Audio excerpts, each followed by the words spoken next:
those kind of things, your Medicare number, everything has a number, and they relate that to this as being the mark of the beast, as having these numbers that everybody has one. Everybody has one. And that there are all kinds of ideas about the number, who that is and what that is. But if we read the scripture and look at what it says about that, we can figure out basically what it's not. And it's not something like that. It is not that kind of thing. It's really kind of simple. We can boil it down, what most scholars think, and what I have started thinking, to two possibilities of what it is. Now remember, John is writing this and saying all of this to the people of his day. And it was something, they were being given this from God in order to encourage them, to give them hope, because they're being persecuted, killed by the Roman Empire. And they're crying out to God, when are you going to do something? This is God's encouragement. So whatever he's saying, they had to understand what he's talking about. We also know that in Revelation, figurative language is the predominant style. Symbols, signs, similes, metaphors, exaggeration, all of that is used in Revelation.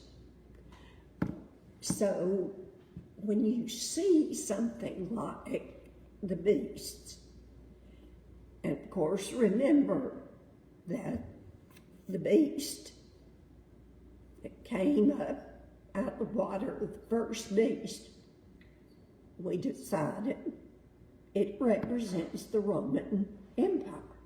That's the beast. And it was trying to devour the Christians.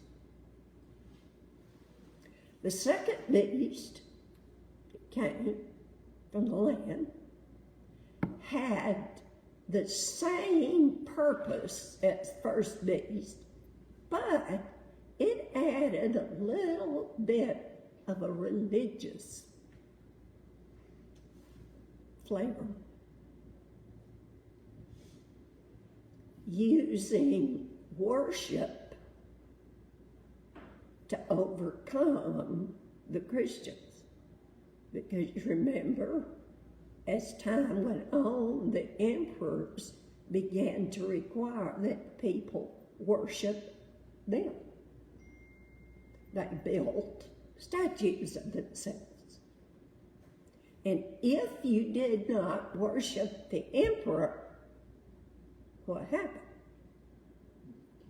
You were killed. So it's a beast with a religious flavor.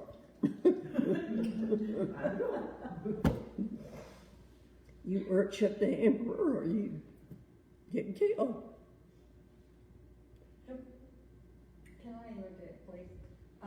When you use the word worship, these people, these statues, that kind of thing, worship how?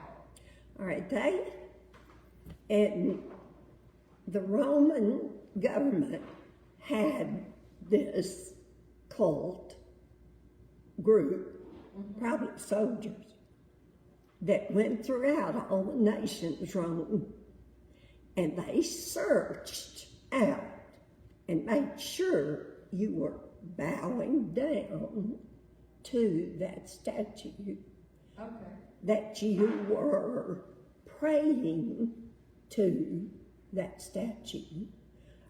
They would understand in some place there was a practice of somehow identifying those who did bow down. And you're okay, you live, because you bow down that statue, you pray to the emperor. You don't pray to anything else, to God, to any of the other pagan gods. You pray to the emperor. If someone openly prayed to God, they were killed. If they didn't kill him, they were not allowed to hold a job. They were not allowed to raise crops. They were not allowed to do any of that. So, of course, the temptation for Christians might be to pretend to bow down and pray to the emperor, but not really believe that, believe in God. Do you think that worked with God? I would think no. Of course, Because he requires your complete, yeah, your constant, your complete yeah. worship with him. What did Daniel do when he was told, you must pray to the king? If you don't, you'll be put in the furnace. He opened his window like every day and prayed openly to God. And when they were required to bow to the king, Shadrach, Meshach, and Abednego did not. Of course, that were obvious. Here they were standing up, and they got thrown in the furnace. And Daniel got thrown in the lion's den. That took a lot of courage. Yeah. I would have been scared, I think. I think often of the Christians of the first century, in the beginning of the church, and of worshiping as God said to worship, and said, spread the gospel. And they faced death. We think of the Romans and how bad they were, and they were. But the first ones who tried to kill the Christians were the Jews.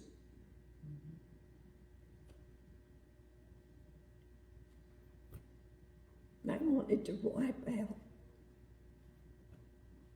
Christianity. The scripture tells us that many of the priests really believed probably Christ was the Christ, but they wouldn't say it because they didn't want to lose their position as a priest. Do you think that's why today in the Catholic churches they still have the statues of the saints, that they want you to pray to? Yeah. Of course, they originated from that.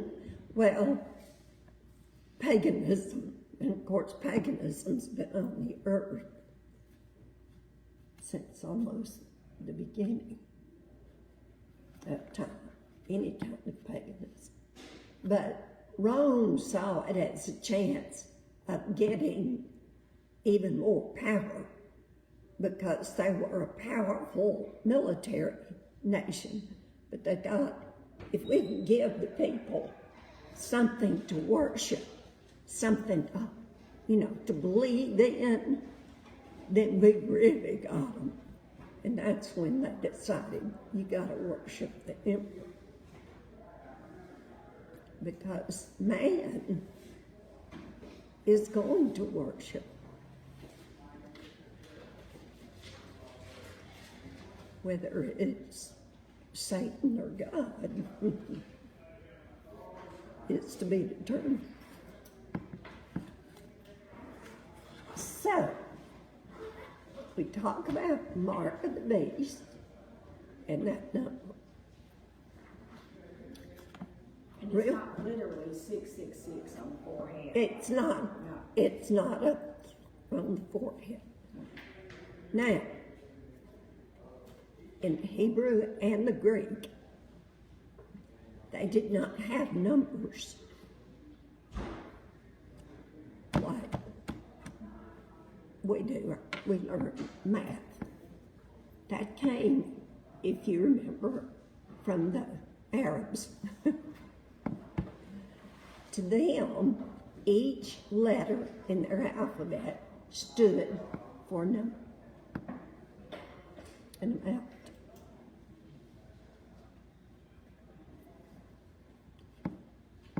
So that 666, he says, is the name of a man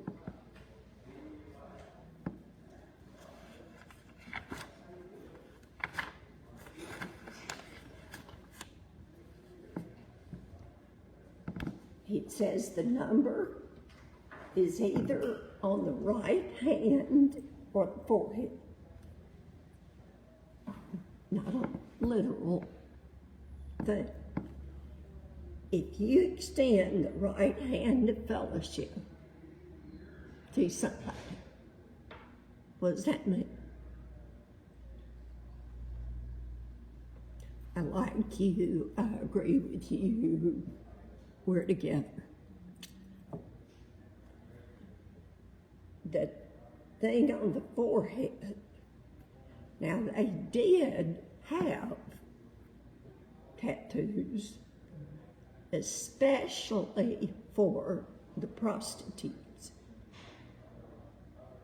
And if you saw their mark, it meant that's what they were. So a mark on the forehead represents what you are, what you stand for, what you believe, what you live by.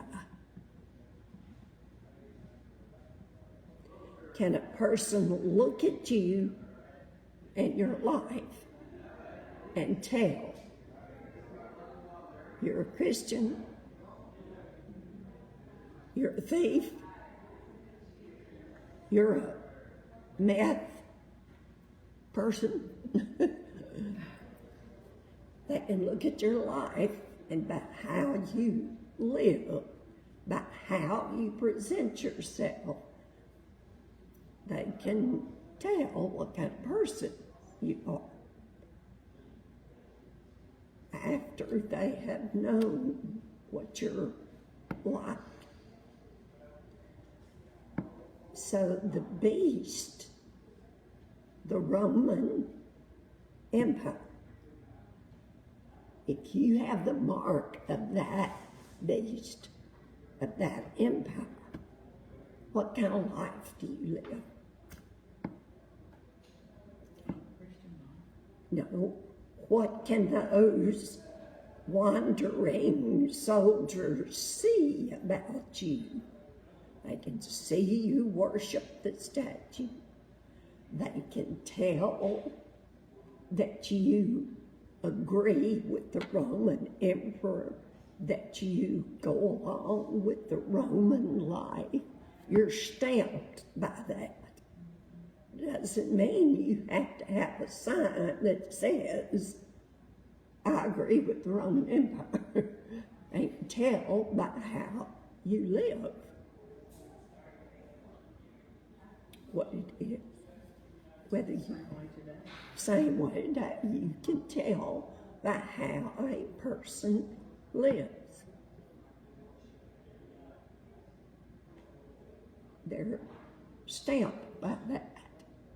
You know, if a person is just like their parents, they've been stamped by their parents.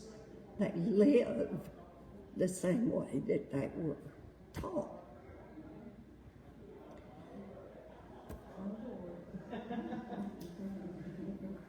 All right, one more. Because we didn't get very far on this. We know that numbers, because there's a way that that 666 comes out to be the name of somebody. It's not an individual.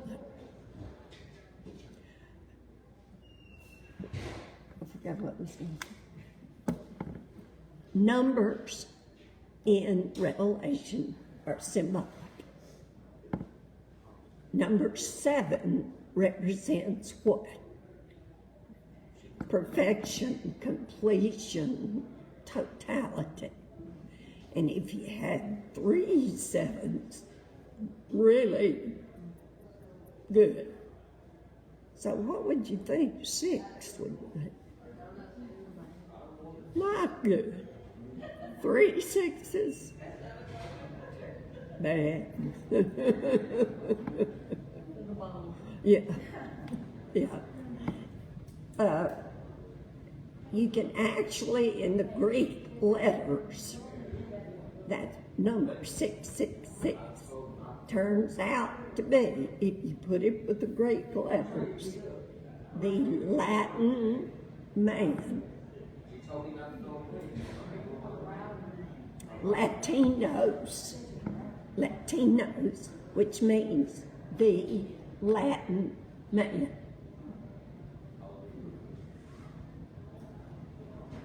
What do you associate the language Latin with, even today?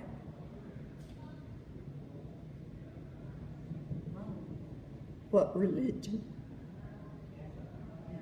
Catholic religion. What'd she say? Catholic religion.